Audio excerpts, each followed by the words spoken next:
Jinnah utilized all his energies on revitalizing the League. With the assistance of the Raja of Mahmudabad, a dedicated adherent of the Muslim League, the Lucknow Session was a grand demonstration of the will of the Muslims of India to stand up to the Congress challenge. Jinnah travelled by rail from Bombay, and as his train steamed into Kanpur Central Station, a vast crowd of Muslims mobbed his compartment. Jamil-ud-din Ahmad recalled, "So exuberant was their enthusiasm and so fiery their determination to resist Hindu aggression that Mr. Jinnah, otherwise calm and imperturbable, was visibly moved. His face wore a look of grim determination coupled with satisfaction that his people were aroused at last. He spoke a few soothing words to pacify their inflamed passions.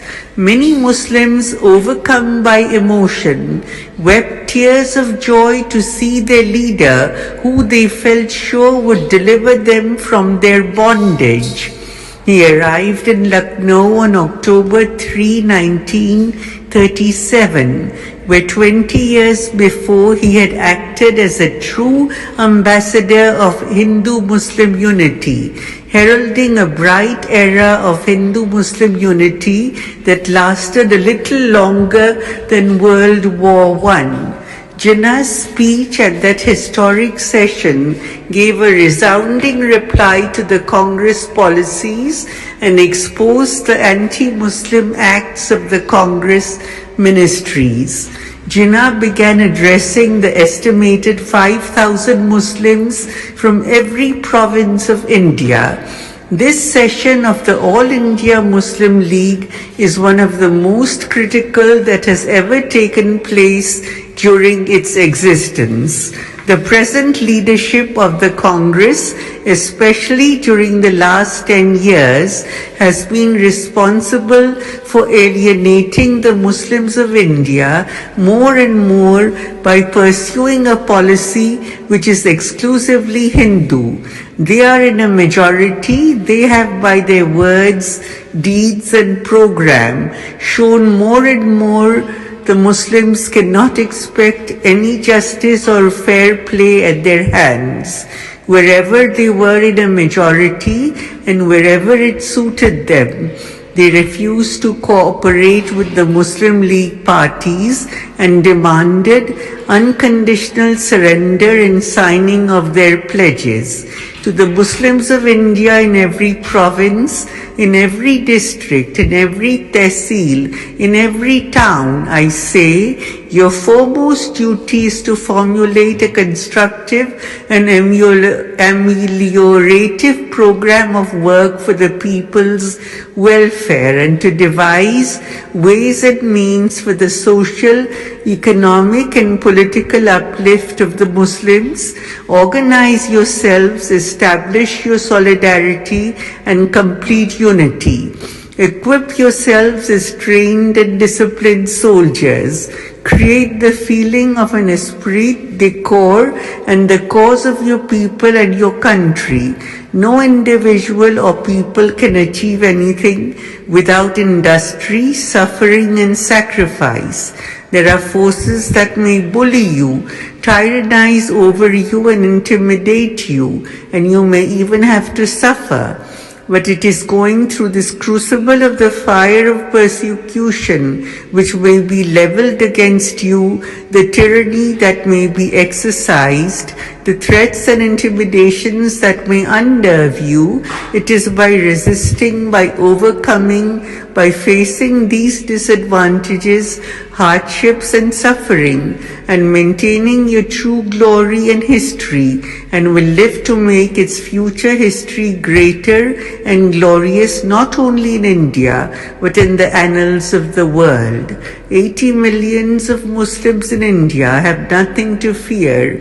They have their destiny in their hands, and as a well-knit, solid, organized, united force, can face any danger and withstand any opposition to its united front and wishes.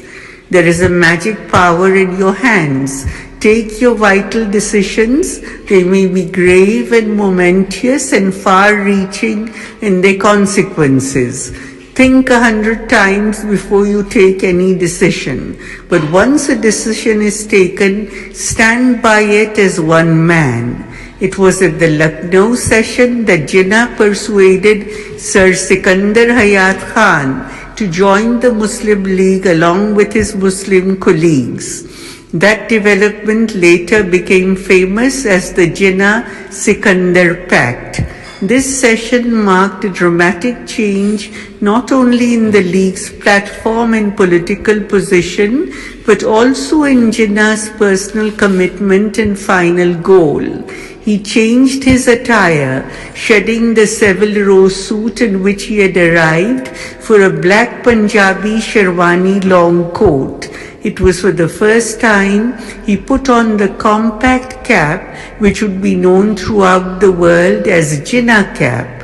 It was at that session that the title of Qaid-e-Azam, the great leader, was used for Jinnah, and which soon gained such currency and popularity that it almost became a substitute for his name.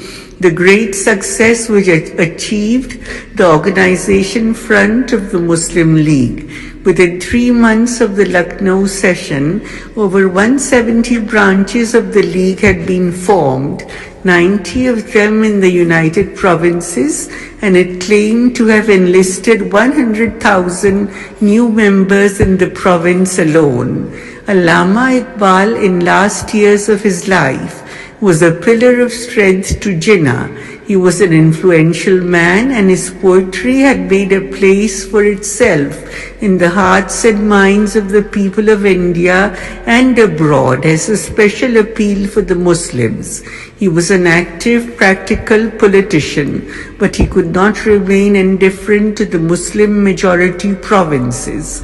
In his letter of 28 May 1937, he wrote to Jinnah to concentrate on Muslim majority provinces.